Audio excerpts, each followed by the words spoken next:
I was already scheming in my mind, like, isn't there any way I can make this my path? My name is Devin Kelly, and I'm originally from the United States, East Coast, and I'm a movement and self-inquiry instructor, I guess is the title I would use. I spend most of my time researching and practicing because I choose that way. I make it a focus. Okay. Um, and my research takes various forms from physical movement practice to reading, to science, to meditation and self-inquiry and journaling. And my teaching, I mostly do in person in intensive format workshops. So I made the trip in December of 2014, so more than 3 years ago now. Um, Hmm. and so creeping up on 3.5 years, I've been based in China and spending, a really large majority of my time in mainland China. Well, my first experience with yoga was when I was running track. Somebody said that they were offering free yoga classes. Me and like one or two other of my teammates went Okay. because we were essentially like the kind of running I was doing and the kind of coach I had at the time. He was very, very specialized, and he was specifically coaching mostly 5K, 10K runners. So all we were doing was running. There was almost no cross training at all. There was no weights.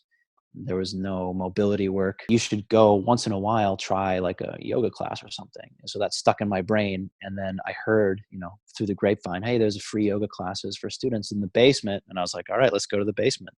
It became my specialization to push my edge continually. So that's exactly what I did when I found my first yoga class, and I pulled my hamstring, and I thought, okay, I blamed it on the system, and I said, okay, well, this system of yoga is not helpful. It hurt me the first time I tried it. So I'm not, I just, I didn't think too deeply about basically the thought process was like, well, that sucked. I'm not going to do it again. And I didn't go back for a year. The second time it was, as you noticed was a trend in your previous videos, it was my girlfriend who asked me to go.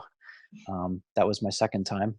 And my girlfriend in college at the time was also not really into yoga. It was her friend who wanted to go. And so um, she said, do you want to go with us?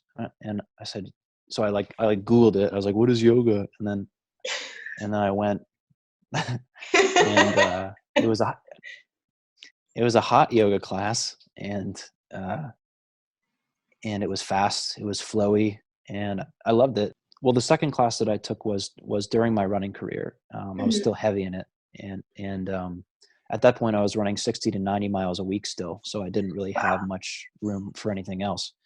Um, and on top of that, I was doing road biking to cross train, and I don't really know why I was doing that at the time. I thought, I was doing research on like Jeremy Werner and his coach, and he was running the 800. It's like super fast times. So I was like, all right, he's got a super huge aerobic base. Anyway, that's off topic. Um, I went, so anyway, I went occasionally during that period because there wasn't much Okay. time for anything else. But after college, Mhm. after college, and I got my first job as a product photographer.